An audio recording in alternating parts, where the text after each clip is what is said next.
friends, Krista here. Thanks for stopping by Books and Jams. Today it's time for another shelf spotlight, and I'm gonna stick with the Austen focus because for me, in my little world, it's still Austen August.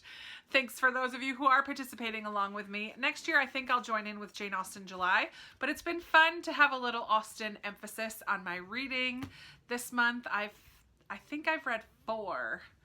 3 inspired by Jane Austen and Pride and Prejudice. So I think I've read 4 Austen books so far this month, and there's still a week to go, so who knows what might happen. But today I'm going to be talking about 10 books that I have on my shelves that are inspired by Pride and Prejudice. 5 that I've read already and 5 that I haven't. So I'm really excited to share these books with you. I do have a few other Austen inspired books that are not specifically based on Pride and Prejudice, but these ones are based on Lizzie Bennet and Mr. Darcy and the storyline of Pride and Prejudice. So let's just jump right in. I'm going to start with the 5 books that I have already read, and the first 2 have a very similar premise. I have Austenland by Shannon Hale and Me and Mr. Darcy by Alexandra Potter. Both of these books have a woman who is having bad luck in love, and she, instead of going on a different vacation, ends up in England. In this one, the main character is named Jane, and she ends up at Austenland. And in this one, Emily, instead of going to Mexico with some friends, just takes a bus tour around England with a group of older women. So there's, of course, a Darcy character in both of these.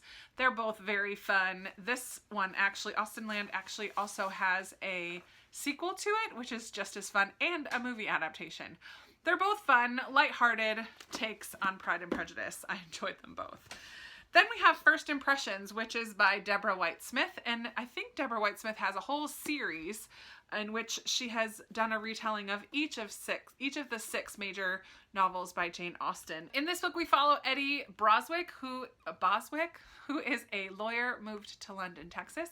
She joins the local theater group, the community theater group, which is putting on a performance of Pride and Prejudice. And she is thrilled to receive the role of Elizabeth Bennet after auditioning, and has to play opposite Dave Davidson, who has moved to London, Texas to kind of live a quiet, peaceful life and escape his past with his great aunt, his elderly aunt, who's the one who owns the theater. So he ends up playing Mr. Darcy. Dave and Eddie don't exactly get along, similar to Lizzie and Fitzwilliam Darcy. So it's just kind of a modern day retelling.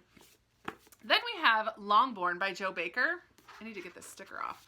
Longbourn is a little bit different from the others because this is a retelling of Pride and Prejudice as told from the staff, the hired help in the Bennet home. So we just get a different perspective on things. We see the behind the scenes. So not only, the focus is not just on the Bennet family and what's going on in their lives, but we also follow the lives of those who are hired in this home. The cook and the maid, the housemaid, and the stable guy, and all of those people who live and work in the Bennet's family home. So it's a little different take on things. So we get to see an outside perspective of the Bennets, but also what's going on in the lives of their hired staff. Very cool book. And finally, I have here Mr. Darcy Broke My Heart. In this one, we follow Claire, who doesn't really get the appeal of Mr. Darcy. She doesn't understand, but she ends up having to take somebody's place at an Oxford seminar about Jane Austen. And of course, there are some characters, Mr. Darcy-esque characters. There's a lost manuscript of Jane Austen, and yeah, she has kind of a sports fanatic boyfriend who is nothing like an Austen hero. So in this seminar, she meets this brooding, tall, dark, and dashing stranger who crosses her path. Is she all of a sudden going to be more understanding of Lizzie Bennet? And then her boyfriend shows up in England, so she has to decide between these 2 men. So it's not a straight retelling of Pride and Prejudice, but Pride and Prejudice definitely plays a big role in this story. But now I'm going to move on to the 5 books that I haven't yet read. The first 2 of these ones are more like fan fiction. They're kind of a twist on the original story. So this one, Mr. Fitzwilliam Darcy by Abigail Reynolds. This one is, what if Lizzie Bennet said yes the first time Mr. Darcy proposed? So it kind of takes the story from that point, and what would their lives be like if she had said yes right away. And then this one, The Perfect Bride for Mr. Darcy, we kind of get mostly from the perspective of Georgiana Darcy. It's obvious to Georgiana that Lizzie is the perfect match for her brother, but their pride, and both of their pride and Darcy's pig-headedness and Elizabeth's wounded pride is possibly going to get in the way. So Georgiana and her cousin Anne de Bourgh work together to kind of play matchmaker for Lizzie and Darcy. I just think that's a fun little twist behind the scenes. It doesn't have to change the story too much, but what did they do to actually get the two of them together? So it's kind of a fun twist on that. Then we have something a little different here. We have Pemberley Ranch by Jack Caldwell. This is a Pride and Prejudice retelling, kind of like smashed up with Gone with the Wind. So it's told in the South, lots of romance and excitement, Civil War era. It takes place in a small town in Texas called Rosings, and Beth, who is a Union supporter, moves from Ohio with her family, and then Will Darcy is a Confederate officer back from the war, and he owns half of the land surrounding Rosings.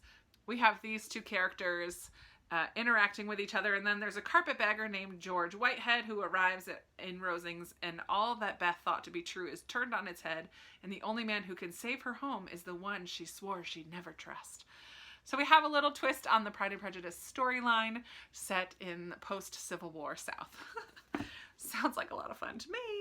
And the fourth one that I'm going to talk about that I haven't yet read is called Searching for Pemberley by Mary Lydon Simonson. This one takes place in post-World War II London, where we follow our main character, Mary Joyce. She is taking a tour of Derbyshire one time where they tour this home that was said to be the inspiration for Pemberley.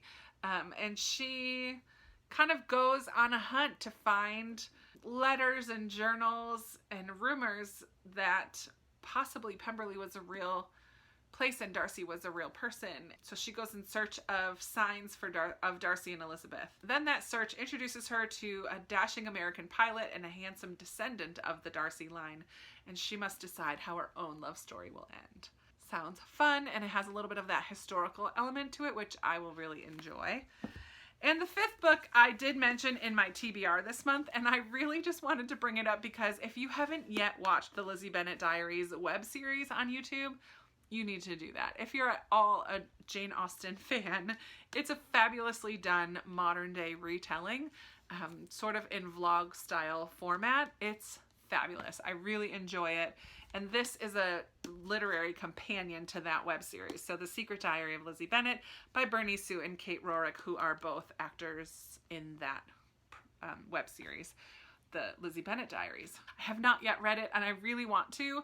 I started to read this last year, and I wanted to read it and watch it at the same time, but then I just got so caught up in watching it that I forgot to keep reading because it's just so fun. So I've watched all the way through the Lizzie Bennet Diaries at least twice, if not 3 times.